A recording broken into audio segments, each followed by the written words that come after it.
Warisan cadang Tun Richard Melanjum sebagai TYT Sabah. Isu kepimpinan dan perpaduan di negeri bawah Bayu. Salam sejahtera dan selamat datang semua ke channel ini, dan ini adalah isu yang akan kita kupas pada hari ini.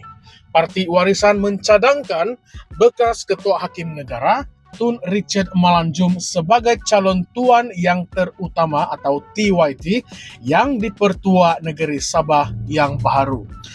Cadangan ini diumumkan oleh Naib Presiden Warisan, Terence Siambun, yang menyifatkan Tun Richard sebagai tokoh unggul yang mampu mewakili integriti, keterangkuman, serta kefahaman mendalam terhadap kepelbagaian budaya dan agama yang unik di Sabah.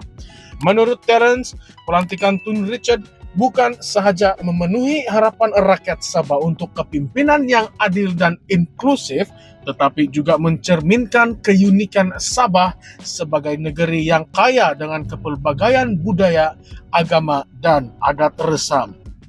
Tun Richard Melanjum ialah tokoh Sabah yang dihormati di peringkat nasional dan antarabangsa. Sebagai Ketua Hakim Negara Malaysia pertama dari Malaysia Timur, beliau mencipta sejarah dengan rekod cemerlang dalam sistem perundangan negara. Selain itu, beliau juga pernah berkhidmat sebagai Ombudsman Majlis Keselamatan Pertubuhan Bangsa-Bangsa Bersatu, memperkukuhkan reputasinya sebagai pemimpin yang memahami keadilan sejagat. Semasa berkhidmat, beliau dikenali dengan pendekatan yang tegas dengan prinsip undang-undang dan perlembagaan. Ini termasuk penghormatan terhadap Islam sebagai agama persekutuan sambil memastikan hak komuniti lain dilindungi.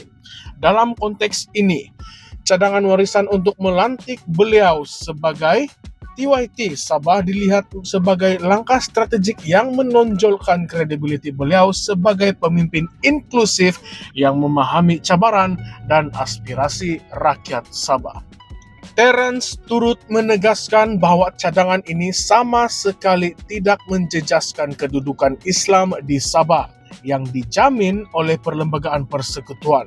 Sebaliknya, beliau menekankan bahwa rekod Tun Richard menunjukkan pendekatan yang adil dan menghormati prinsip perlembagaan, termasuk memastikan semua komuniti mendapat layanan yang saksama. Beliau turut memuji kepada kepimpinan Tun Richard yang mengutamakan perpaduan dan hormat menghormati antara komuniti tanpa mengkompromikan kedudukan Islam sebagai agama rasmi. Bagi Terence, keupayaan Tun Richard adalah untuk memupuk rasa hormat dan kefahaman antara komuniti pelbagai agama dan etnik, menjadikan beliau calon yang ideal untuk jawatan mulia ini. Namun, cadangan ini datang dalam suasana politik yang tidak sunyi daripada kontroversi. Tempoh perkhidmatan TYT semasa Tun Johar Mahiruddin akan tamat pada 31 Desember 2024. Sebelum ini, pelantikan Tun Johar semula pada Januari 2023 turut disertai spekulasi mengenai beberapa nama lain sebagai calon TYT, termasuk bekas Ketua Menteri Tan Sri Musa Aman, bekas yang dipertua Dewan Rakyat Tan Sri Pandikar Amin Mulia, serta Huguan Siau dan bekas Ketua Menteri Tan Sri Joseph Pairin Kitingan. Nama-nama ini mencerminkan keutamaan tradisional dalam pemilihan TYT dengan fokus kepada tokoh politik berpengaruh yang mempunyai pengalaman dalam pentadbiran negeri dan persekutuan. Oleh itu, cadangan melantik seorang tokoh perundangan seperti Tun Richard mungkin dilihat sebagai perubahan signifikan dalam lanskap politik Sabah. Isu ini juga menimbulkan persoalan lebih besar mengenai peranan TYT sebagai simbol perpaduan dan kestabilan politik di Sabah. Adakah cadangan melantik seorang TYT bukan Muslim akan diterima secara menyeluruh oleh rakyat Sabah yang majoritinya beragama Islam? Atau adakah cadangan ini akan mencetuskan perdebatan mengenai politik, identiti, dan kepentingan menjaga keseimbangan antara agama dalam pelantikan jawatan tertinggi di negeri itu? Walaupun warisan menegaskan bahwa cadangan ini dibuat atas dasar merit dan rekod cemerlang Tun Richard, terdapat kemungkinan bahwa pihak tertentu akan mempersoalkan sama ada cadangan ini sejajar dengan aspirasi keseluruhan rakyat Sabah. Selain itu, pelantikan TYT sering dikaitkan dengan pengaruh kerajaan persekutuan yang memainkan peranan penting dalam menentukan calon bagi jawatan ini. Oleh itu, persoalan juga timbul mengenai sejauh mana cadangan warisan ini mampu mengetepikan tekanan politik dari Putrajaya. Adakah kerajaan pusat bersedia memberi ruang kepada calon seperti Tun Richard yang mungkin dilihat sebagai pilihan kontroversi oleh sesetengah pihak? Atau adakah pengaruh politik pusat akan terus mendominasi proses ini seperti yang berlaku dalam pelantikan TYT sebelum ini? Di pihak lain, nama-nama seperti Musa Aman dan Joseph Barin Kitingan yang sebelum ini disebut-sebut sebagai calon TYT juga menimbulkan tanda tanya. Sebagai tokoh politik veteran, mereka mempunyai pengalaman dan sokongan akar umbi yang mendalam. Namun, kegagalan mereka untuk dipertimbangkan secara serius dalam cadangan terkini ini mencerminkan pergeseran dalam keutamaan politik Sabah.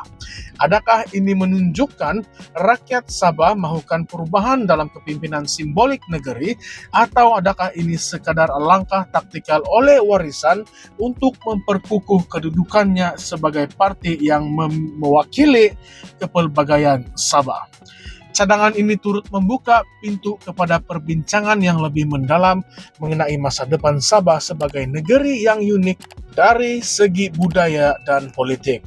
Dalam konteks ini, persoalan besar yang perlu dijawab ialah sama ada pelantikan Tun Richard sebagai TYT Sabah akan memperkukuhkan perpaduan di negeri ini atau mencetuskan perpecahan baharu. Adakah rakyat Sabah bersedia untuk menerima perubahan ini sebagai langkah ke arah kepimpinan yang lebih inklusif, atau adakah mereka masih terikat dengan tradisi yang menekankan dominasi tokoh politik beragama Islam dalam jawatan ini? Akhir sekali, cadangan melantik Tun Richard sebagai TYT Sabah adalah langkah berani yang mencerminkan aspirasi warisan untuk membawa perubahan dalam kepimpinan simbolik negeri. Namun, ia juga menimbulkan pelbagai persoalan kontroversi yang perlu dijawab. Adakah ini langkah ke arah masa depan yang lebih inklusif dan adil, atau adakah ia akan mencetuskan konflik politik dan sosial yang lebih mendalam di Sabah? Berikan pandangan Anda dalam komen di bawah.